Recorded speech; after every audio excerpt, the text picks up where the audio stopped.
नमस्कार दोस्तों, आप सबके लिए लेकर आए हैं समाज से संबंधित कुछ महत्वपूर्ण प्रश्न।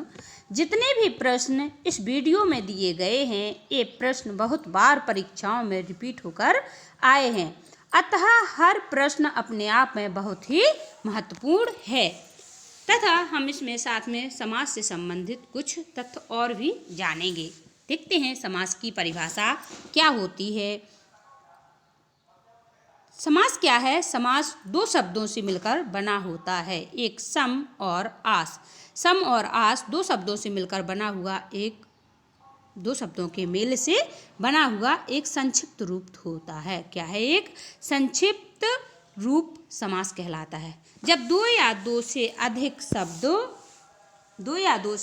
शब्दों के मेल से बने एक नए शब्द को हम क्या कहते हैं? समास कहते हैं। जब दो या दो से अधिक शब्द मिल जाएं और उससे एक नया शब्द निकल कर आए, उसको हम समास कहते हैं। समास की प्रक्रिया को हम संक्षिप्तीकरण होता है। क्या होता है इसमें? समास प्रक्रिया में शब्दों का संक्षिप्तीकरण होता है। क्या होता है? शब्दों का संक्षिप्तीकरण होता है। देखते हैं समास कितने प्रकार के होते हैं। समास 6 प्रकार के होते हैं। कितने प्रकार के होते हैं? तो समास 6 प्रकार के होते हैं। पहला है आपका अव्ययीभाव समास, दूसरा तत्पुरुष समास, तीसरा कर्मधारय समास, चौथा द्विगु समास, पांचवा द्वंद्व समास और छठवां आपका बहुब्रीहि समास होता है। ये आपके 5 समास हैं। अव्ययीभाव समास, तत्पुरुष समास, कर्मधारय समास, द्विगु समास, द्वंद्व समास और बहुब्रीहि समास। ये आपके 6 प्रकार के समास होते हैं। तो शब्दों का संक्षिप्तीकरण समास कहलाता है। दो शब्दों से सम और आस से मिलकर बना होता है। समास के 6 भेद होते हैं। यह दूसरा क्वेश्चन हो जाएगा कि समास के कितने भेद होते हैं। तो समास के 6 भेद होते हैं। शब्दों का संक्षिप्तीकरण रूप क्या कहलाता है? तो वो समास कहलाता है। समास के प्रकार आप देखते हैं। अब हम देखेंगे समास को पदों की प्रधानता के आधार पर समास का वर्गीकरण। किसके आधार पर? पदों की प्रधानता के आधार पर। देखिएगा, ऐसा कौन सा समास है जिसका पहला पद, आपसे क्वेश्चन किया जा सकता है कि यह बताइए ऐसा कौन सा समास है जिसका पूर्व पद प्रधान होता है। देखिएगा, पूर्व पद प्रधान किसका होता है? तो पूर्व पद प्रधान अव्ययीभाव समास का होता है। दोस्तों, किसका होता है? अव्ययीभाव समास का पहला पद प्रधान होता है। आपका ऑप्शन में आपको 4 समास दिए रहेंगे, तो आप किस पर टिक लगाएंगे? टिक लगाएंगे आप अव्ययीभाव समास पर। आगे देखते हैं हम उत्तर पद प्रधान कौन कौन से समास के होते हैं। तो तत्पुरुष समास, कर्मधारय समास और द्विगु समास। इन 3 समासों के उत्तर पद प्रधान होते हैं। किस किस के होते हैं? तत्पुरुष समास, कर्मधारय समास और द्विगु समास के उत्तर पद प्रधान होते हैं। ऐसे अब क्वेश्चन आएगा, दूसरा क्वेश्चन आपसे पूछा जा सकता है कि दोनों पद प्रधान किस समास के होते हैं? दोनों पद प्रधान किस समास के होते हैं? तो हम उसका सही आंसर लगाएंगे कि द्वंद्व समास के दोनों पद प्रधान होते हैं। दोनों पद अप्रधान किसके होते हैं? दोनों पद अप्रधान बहुब्रीहि समास के होते हैं। पहला पद प्रधान अव्ययीभाव का होता है। उत्तर पद प्रधान कर्मधारय, तत्पुरुष और द्विगु का होता है। दोनों पद प्रधान आपके किसके होते हैं? तो दोनों पद प्रधान आपके द्वंद्व के होते हैं। और दोनों पद अप्रधान बहुब्रीहि समास के होते हैं। बहुब्रीहि समास में दोनों पद अप्रधान होते हैं। किसी तीसरे पद अर्थ की प्रधानता होती है। चलिए देखते हैं बहुब्रीहि समास से संबंधित कुछ उदाहरण। बहुब्रीहि समास ऐसा समास होता है जिसका पहला पद क्या हो? अव्यय हो, उसको हम बहुब्रीहि समास कहते हैं।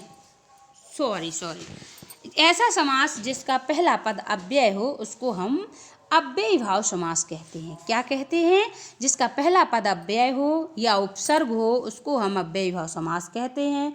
जैसे प्रति, आजन्म, यथा, अनु, भर, प्रति, ये सब आपके क्या कहलाएंगे? उपसर्ग कहलाएंगे। तो ऐसा समास जिसका पहले उपसर्ग लगा हो, पहला पद में उपसर्ग लगा हो, उसको हम क्या कहते हैं?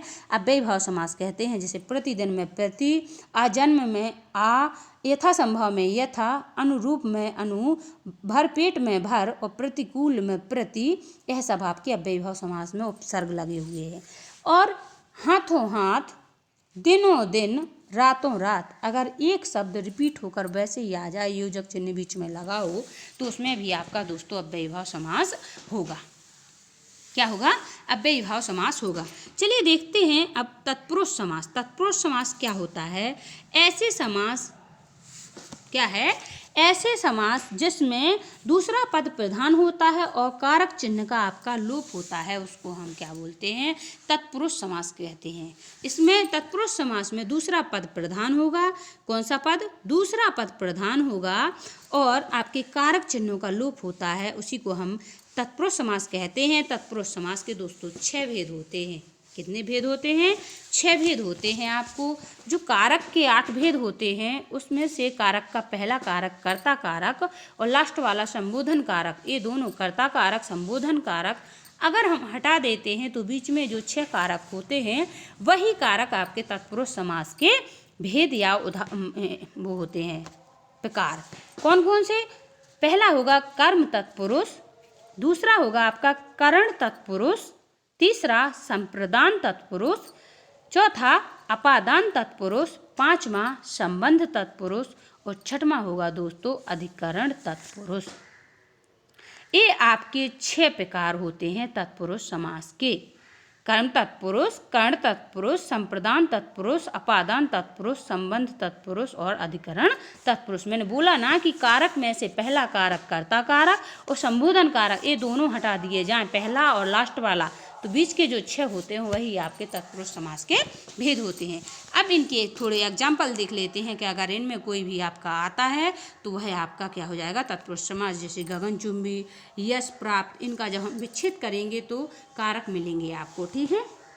यश को प्राप्त, चिड़ियों को मारने वाला, करुणा से पूर्ण, प्रयोग के लिए शाला, स्नान के लिए घर, यज्ञ के लिए शाला, गायों के लिए शाला, हाथ के लिए कड़ी, मन से चाहा, पद से दलित, ऋण से मुक्ति, पाप से मुक्ति, गुण से हीन, धन से हीन, देश के लिए रक्षा, शिव का आलय, विद्या का सागर, लोक में प्रिय। यह सब इनमें देखिए आप अलंकार इसमें आपको कारक मिलते हैं। अब आगे देखते हैं हम कर्मधारय समास। कर्मधारय समास क्या होता है? जिस समास में पहला पद विशेषण और दूसरा पद विशेष होता है उसको हम कर्मधारय समास कहते हैं। कर्मधारय समास कहते हैं। पहला पद विशेषण, दूसरा पद विशेष हो, उसको हम क्या कहेंगे दोस्तों? कर्मधारय समास कहेंगे। देखिए यहाँ पर आपको दिया है चरण कमल, तो चरणों की तुलना किससे की गई है? कमल से। कनक सी लता, ठीक है, तो यहाँ पर आपके चरण कमल, कमल के समान चरण, कनक लता, कनक की सी लता, कमल नयन, कमल के समान नयन, नीलकंठ, नीला है जो कंठ, लाल मणि, लाल है जो मणि, महान है जो पुरुष, महापुरुष, महान है जो देव, महादेव, आधा है जो मरा, अधमरा और परम है जो आनंद, परमानंद। यहाँ क्या है? विशेषता बताई जाती है। विशेषण की जो विशेषता बताई जाती है उसी को हम क्या कहते हैं? वो कहते हैं तो कर्मधारय समास कहते हैं। जैसे यहाँ चरण क्या है? कमल के समान है। जो लता है वो कैसी है? कनक की है। नयन कैसे हैं? कमल के हैं। कंठ कैसा है? नीला है। मणि कैसी है? लाल है। पुरुष कैसे है? महान है। देव भी महान है। मरा कैसा है? आधा मरा हुआ है। आनंद भी है। कैसा है? परम आनंद। तो यहाँ पर हमें विशेषता बताई जाती है, उसी को हम कर्मधारय समास कहते हैं, जहाँ विशेषता बताई जाती है। ठीक है?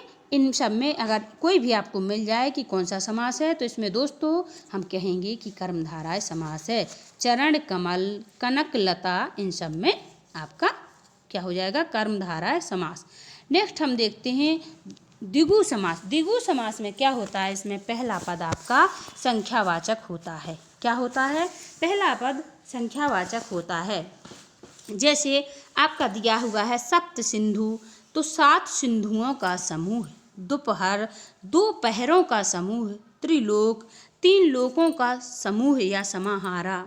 ठीक है? नवरात्र 9 रात्रियों का समूह, सप्तऋषि 7 ऋषियों का समूह, 5 मणियों का समूह, पंचमणि 7 दिनों का समूह सप्ताह, 3 कोणों का त्रिकोण और 3 रंगों का समूह तिरंगा। इनको हम ऐसे देखेंगे जिसमें हमें गिनती वाले शब्द मिले, संख्यावाची शब्द मिले, उसको हम द्विगु समास कहेंगे। क्या कहेंगे बेटा?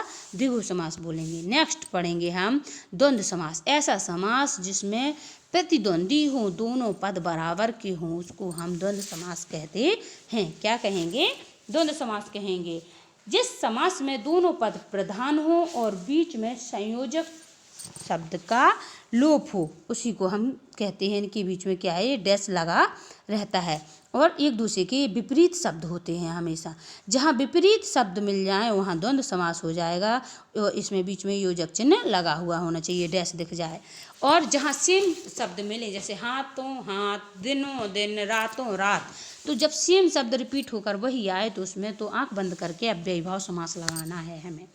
द्वंद्व समास नदी और नाले, इनका हम और बीच में निकलेगा। नदी नाले, पाप और पुण्य, सुख और दुख, तो इसी प्रकार आप लोग करते जाना। जहाँ दोनों शब्द एक दूसरे के विपरीत हों और दोनों क्या हो, प्रतिद्वंदी टाइप के, वहाँ पर क्या होता है, द्वंद्व समास होता है। इस समास में दोनों पद क्या होते हैं, प्रधान होते हैं। नेक्स्ट देखते हैं हम बहुब्रीहि समास। बहुब्रीहि समास में क्या होता है? ऐसा समास जिस समास में दोनों पदों के माध्यम से किसी तीसरे पद का बोध होता है हमें, जिसमें दोनों पद इसके अप्रधान होती हों, किसी तीसरे पद का प्रधानता होती है, उसी को हम बहुब्रीहि समास कहते हैं। जैसे लंबोदय, तो लंबा है उदय जिसका, अर्थात गणेश जी। दशानन, 10 हैं आनंद जिसके, अर्थात रावण। ठीक है। चक्रपाणी, चक्र है पानी में जिसके, विष्णु जी। प्रधानमंत्री, मंत्रियों में हैं जो प्रधानमंत्री। चतुर्भुज, 4 हैं भुजाएं जिसकी, अर्थात विष्णु जी। त्रिलोचन, 3 हैं नेत्र जिसके, अर्थात शिव। मृत्यु को जीतने वाला, अर्थात शंकर जी। इसी प्रकार से यह आपके निकलेंगे। घनश्याम, घन के समान श्याम हैं जो, कृष्ण जी। रात्रि में विचरण करने वाले को हम क्या बोलेंगे, निशाचर यानी राक्षस। निशा में विचरण करने वाला राक्षस, निशाचर।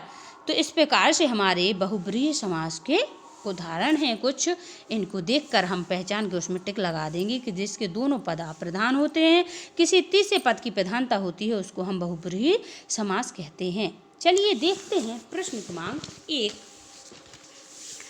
प्रश्न क्रमांक 1, 2 अथवा 2 से अधिक शब्दों से मिलकर बने हुए नए सार्थक शब्दों को क्या कहते हैं? देखिएगा बेटा, जहाँ शब्द दिया हो वहाँ आएगा समास और जहाँ वर्ण दिया हो वहाँ होगी संधि। तो इसका सही आंसर होगा ऑप्शन नंबर 2, समास। जहाँ 2 या 2 से अधिक शब्द से मिलकर एक नया शब्द सार्थक बने उसको हम समास कहते हैं। इसका पहला प्रश्न आपका क्या होगा? इसका आंसर समास। नेक्स्ट प्रश्न क्रमांक 2, समास का शाब्दिक अर्थ क्या होता है? तो हमने आपको परिभाषा में बताया था कि समास का शाब्दिक अर्थ संक्षेप होता है। तो इसका सही आंसर क्या निकलेगा? इसका सही आंसर होगा ऑप्शन नंबर 1, संक्षेप। समास का शाब्दिक अर्थ क्या होता है? संक्षेप। नेक्स्ट प्रश्न क्रमांक 3, निम्नलिखित में से कौन सा पद अव्ययीभाव समास का है? तो अव्ययीभाव समास में हमने क्या बताया था दोस्तों आप लोगों को कि ऐसा समास जिसका पहला पद अव्यय हो या पहला पद उपसर्ग हो उसको हम अव्ययीभाव समास कहते हैं। तो इसका पहला पद देखिए इसमें किस में, इसमें उपसर्ग आपको प्रति दिख रहा है, तो प्रतिदिन आपका अव्ययीभाव समास का उदाहरण होगा। इसका सही आंसर होगा ऑप्शन नंबर 3, प्रतिदिन। नेक्स्ट प्रश्न क्रमांक 4, जिस समास में उत्तर पद प्रधान होने के साथ ही साथ पूर्व पद उत्तर पद में विशेषण विशेष, आपको ध्यान देना दोस्तों, विशेषण विशेष का जहाँ संबंध हो उसको कौन सा समास होता है? तो विशेषण विशेष का संबंध दोस्तों कर्मधारय समास में होता है। इसका सही आंसर होगा ऑप्शन नंबर 2, कर्मधारय समास। विशेषण विशेष से आप लोग याद रखना कि जहाँ विशेषण विशेष सब आपको दिया हो, कुछ भी ना आता हो आपको, वहाँ कर्मधारय समास होता है। नेक्स्ट प्रश्न क्रमांक 5, निम्नलिखित में से कर्मधारय समास किस में है? देखिएगा दोस्तों, कर्मधारय समास किस में होगा? तो वही जहाँ विशेषण विशेष्य हो। तो चरण किसके समान है? कमल के समान है। यहाँ विशेषण विशेष्य, तो इसका सही आंसर होगा ऑप्शन नंबर 4, चरण कमल। देखिएगा, रेलवे में 1997 में आए हुए प्रश्न है ये प्रश्न। देखिए, इसमें भी रेलवे में आया हुआ है प्रश्न। ये प्रश्न देखिए, सभी प्रश्न आपको इम्पोर्टेंट प्रश्न लिए गए हैं, इसलिए इनको ध्यान से पढ़िए। आप बार बार देखिए और पढ़िए, इन्हीं में से आगे आने वाली परीक्षाओं में प्रश्न आएंगे। अब आप देखेंगे प्रश्न क्रमांक 6, जिस समास के दोनों पद अप्रधान होते हैं। देखिए दोस्तों, मैंने बताया था कि जिस समास के दोनों पद अप्रधान होते हैं, किसी तीसरे पद की प्रधानता होती है, उसको हम क्या कहेंगे दोस्तों? उसको हम अव्ययीभाव समास कहेंगे। इसका सही आंसर होगा ऑप्शन नंबर 4, अव्ययीभाव समास। देखिएगा, यह भी क्वेश्चन आपका रेलवे 1997 में आया हुआ है, इसलिए यह question very very very important आप लोगों के लिए है। नेक्स्ट देखते हैं प्रश्न क्रमांक 7, जितेंद्रिय में कौन सा समास है? देखिएगा, जितेंद्रिय का में कौन सा समास है? जिसने इंद्रियों को जीत लिया हो, अर्थात भगवान बुद्ध। तो इसमें इसका तीसरा अर्थ क्या निकल रहा है? बुद्ध से निकल रहा है, इसलिए इसमें कौन सा समास होगा? इसका सही आंसर होगा ऑप्शन नंबर 4, बहुब्रीहि समास। नेक्स्ट प्रश्न क्रमांक 8, देवासुर में कौन सा समास है? तो देवासुर में क्या होगा? देव और असुर दोनों क्या है? विपरीत हैं, प्रतिद्वंदी हैं। तो इसमें कौन सा होगा दोस्तों? देवासुर में देव और असुर, तो इसमें द्वंद्व समास जाएगा। इसका सही आंसर होगा ऑप्शन नंबर 4, द्वंद्व समास। नेक्स्ट प्रश्न क्रमांक 9, देशांतर में कौन सा समास है?